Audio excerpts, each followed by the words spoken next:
Whether we like it or not, it looks like NFTs and play to earn are going to be part of the future of gaming, at least according to a handful of the bigger publishers. But what are they? Hello and welcome, I'm Abrax, and in this video I'm going to tell you what NFTs are and what they could mean for the future of gaming. But first, if you're new to the channel, consider subscribing, giving the video a like, and hitting the little bell icon to keep up with my latest content. Now let's get into it. Being a bit off topic, I'm not quite sure what kind of footage to use in this video, so enjoy some random Division 2 gameplay.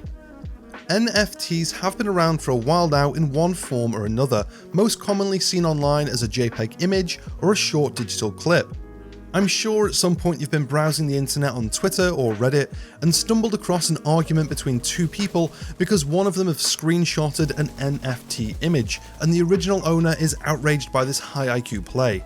Well, for a while now, NFTs have also been creeping into the gaming space with small indie titles and Kickstarter projects. And although it's something I've always been aware of, I've never really put much thought into it until recently. And that's because bigger game publishers and studios have been showing significantly more interest in NFTs and the idea of play-to-earn gaming, most notably Sega, Ubisoft, EA and Square Enix. This means NFTs will most likely be moving out of the shadows and into more mainstream gaming. Okay, so what is an NFT?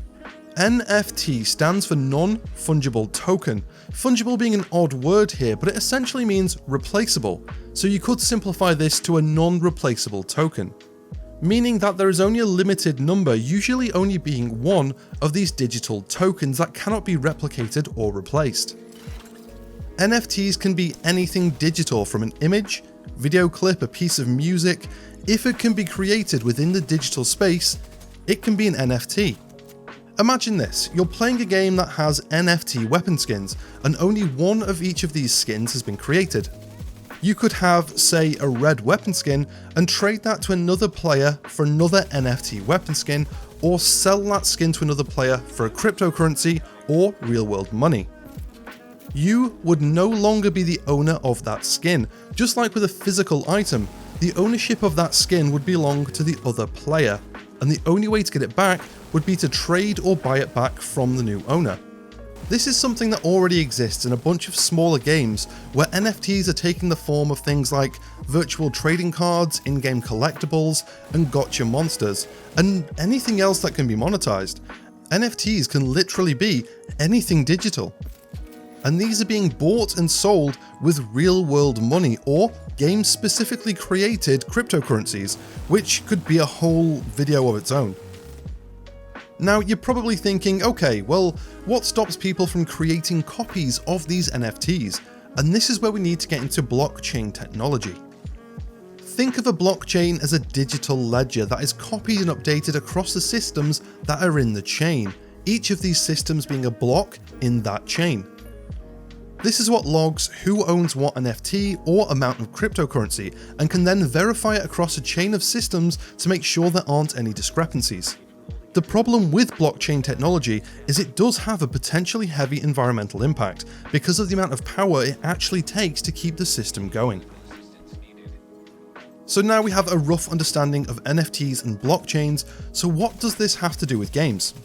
Well, like I've said, NFTs and cryptocurrencies have been around in smaller games for a while now.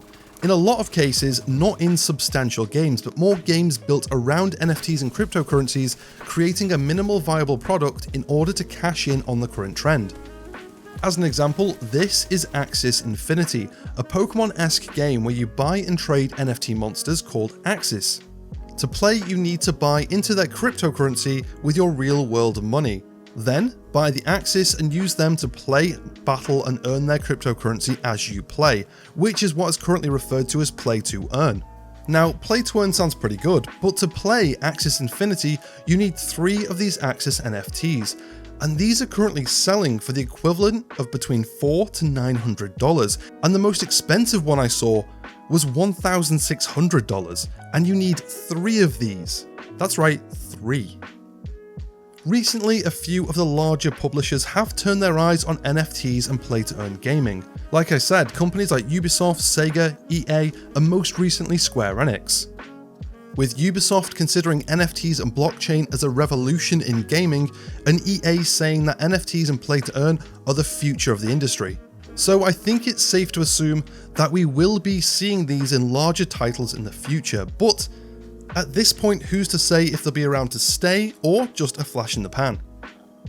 I can see this being a very polarizing subject within gaming communities, with some being very pro and others being very against it. And as it is now, while I've been researching this topic for this video, it seems fairly predatory, with the games being created purely to create a cryptocurrency, boost its value through the game, and potentially make the creator a large amount of money. I don't know how this would play out with larger publishers, but I imagine we're going to find out. Personally, I don't think I'm a big fan of this new craze. I can see it being highly abused and publishers leveraging FOMO or the fear of missing out to pressure people into making purchases.